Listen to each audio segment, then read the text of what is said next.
Thank you very much. And thank you firstly to the organisers for inviting me down here to speak to you. And let me commend them, and indeed the foundation, on the focus of the Levant, because I think Levantine studies as an idea offers some new potential to the field in a way that some of the more inflexible nationalist frameworks that have dominated in recent decades don't. So well done on that score.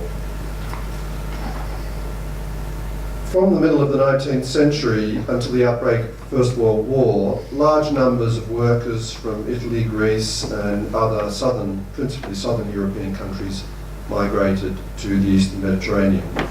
Attracted on the one hand by employment opportunities opening up during a period of expanding trade and early local industrialisation, but also by the prospect of safe haven from political oppression, the movement of people was facilitated and sustained by increasing transport and communication links operating between Europe and the East.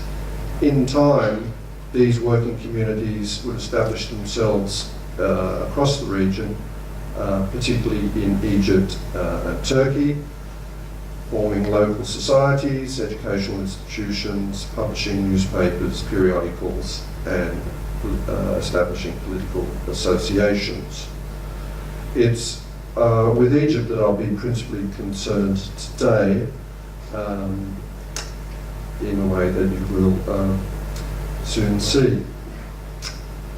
The existence of the substantial foreign workforce, and I use this term foreign with some reservation, workforce in Egypt in the course of the 19th century has its roots specifically in the policy of modernisation pursued by Muhammad Ali, who was the ruler of Egypt from 1805 to 1848, and the policies he pursued and those of his successors. This policy sought, among others, to develop the economy through massive infrastructure projects, building railways, maintaining and expanding canal systems, notably the Suez Canal, and an extensive urban building program, particularly under Khedive Ismail in the 1860s and 70s. In order to do these sorts of things, a skilled workforce was required, and Greeks, Italians, Maltese, Armenians, Jews, Austrians, etc. were prominent in taking up this opportunity. In titling this paper on labour networks, I thought about what sorts of different networks were out there, and there are a number. The first and most obvious, I suppose, might be personal, family, and perhaps regional networks. That is to say, people move, sometimes because of family reasons, to join family, to get away from family, to make the most of what opportunities can benefit the family. And so we have an established pattern of itinerant workers across the Mediterranean, summer holidays, sojourns, and so on and so forth. I won't be saying any more about that sort of network or community, but I'm pleased to see that others will be on tomorrow and on Friday. Another sort of network might be that of community or national community. That is to say, associations formed by workers under the umbrella of the community. And this was a powerful trend in Egypt, especially amongst Greeks, who under the institutional community, the kinotita, were provided with various community services, schools, hospitals, welfare. That came with a price, though, because these services were funded by the local plutocracy who governed it with their values, and part of that enterprise was about curbing any sort of radical tendencies within the community by employing a sort of corporatist style strategy to keep the worker on side. And so we see in the case of the Greek community in Alexandria and Cairo, associations of local Greek workers, such as the Greek Association of Tobacco Cutters in 1907 in Alexandria, who was supported in a sort of a patron-client way by the official community, who were looked after as long as they maintained their side of the deal. Amongst the Italian community, things were less institutional, but nevertheless there were many bodies that attracted workers, social, cultural, that were also co-opted by the local elites and ultimately, and especially during the 1920s and 30s, the state, that is the state back home, so to speak.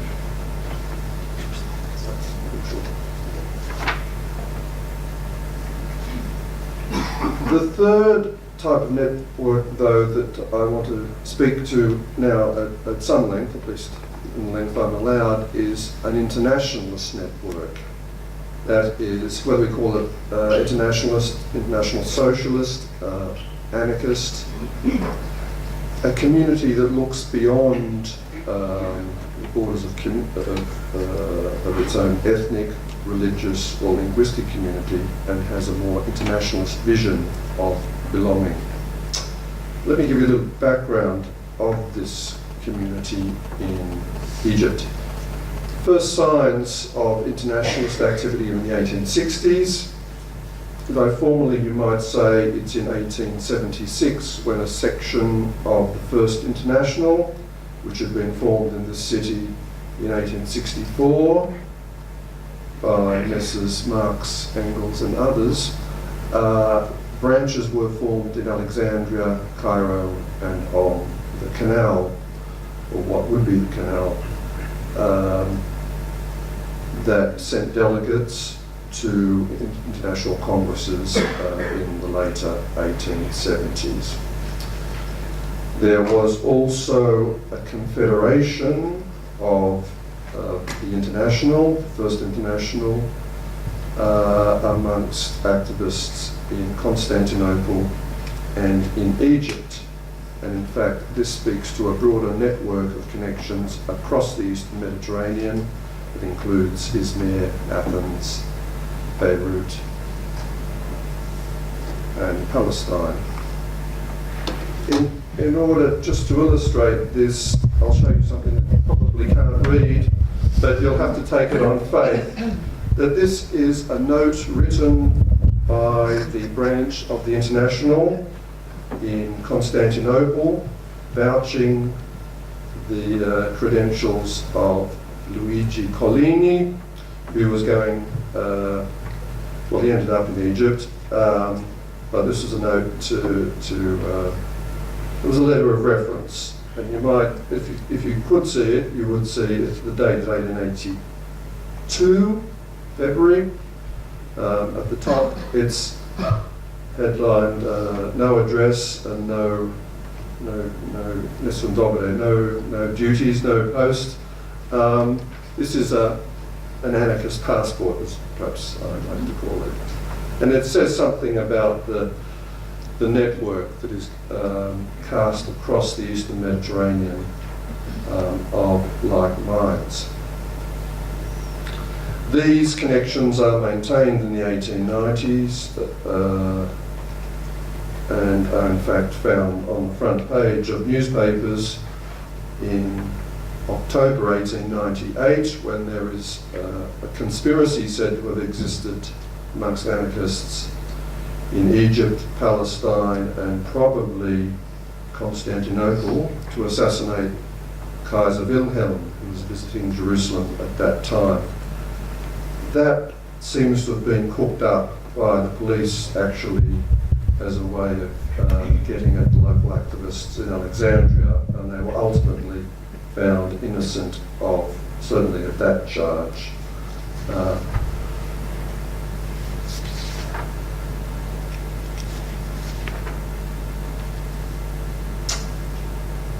It's round about the end of the late 1890s that we see the development amongst the labour movement of a clear anarcho-syndicalist or internationalist trend.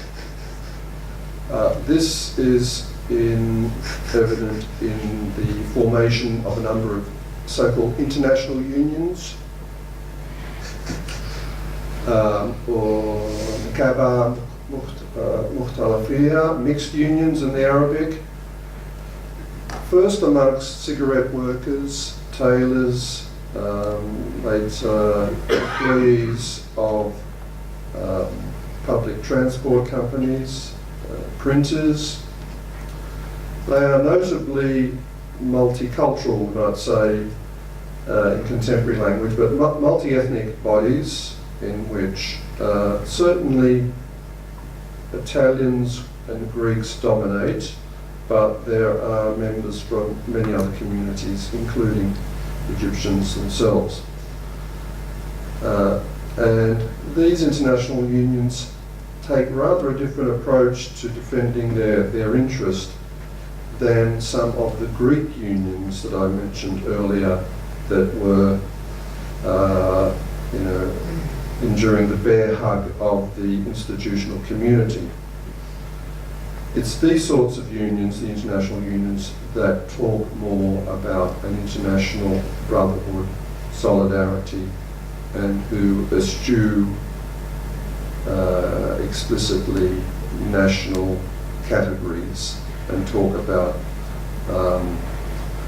the love of fellow workers and the need to tackle the evils of two things, sometimes three: capitalism, the state, and certainly the third, the Catholic Church. Having been raised a Catholic, I sympathise with that position. One of the ways we can track this sort of activity in some detail, and it's particularly useful because it's in the voice of the activists themselves. This is one issue about dealing with workers. Often we have to rely on sources talking about workers rather than sources of workers. But we have a series of newspapers published in Egypt, mostly Alexandria, sometimes Cairo, in this period 1901 to 1914. This is one example, L'Operaio, the Worker, appeared 1902, 1903. It was a weekly, took a strong anarcho-syndicalist line, mostly in Italian. Some other newspapers of this kind were in French, additionally in French, some in Greek. Some, I think, used Hebrew, and occasionally scraps of Arabic, but not very much there. L'Operaio is a newspaper that, in a way, shows itself as being a local publication by engaging with very local issues about public education, public health, the state of the streets. It was very critical of the Alexandrian municipality for looking after the roads in the expensive areas and neglecting them in some of the areas like Mohan Bay. Critical of public education policies. It also featured international items of news about the international workers' movement, but also anarchist tracts and serialised some popular literature. The series of papers that appear at this time suffered at least two main difficulties. One was the difficulty of many a newspaper, that is financially, how to keep it running, but the other was political. Time and again, because of comments made in the newspaper or by people associated with the newspaper, usually, we're mainly talking about Italian nationals being involved, the Italian authorities would put pressure on the Egyptian government to deport or to censor or to close down newspapers. And this gets increasingly difficult with, if you like, the emergence of the security state in Egypt around about 1909, when the British, now of course occupying the country, starts to repress opposition, nationalist as well as other, and that's particularly taken up with the assassination of an Egyptian Prime Minister, Boutros Ghali. So this press then tells us a lot about the discourse and the ideas of this community of internationalists, but it also shows that in what we know about the press, the international press that was read in Egypt by these activists, that this is a very international community. Newspapers from Europe, from Africa, from North America, from Buenos Aires are being subscribed to and coming through the increasingly efficient postal system. So there is a trade in ideas, there's a traffic and trade of news, and there is a very significant movement of people like Luigi Collini, who come recommended and are set up with contacts on their arrival. I might then, just by way of making this a little more concrete, look at the case of the printers,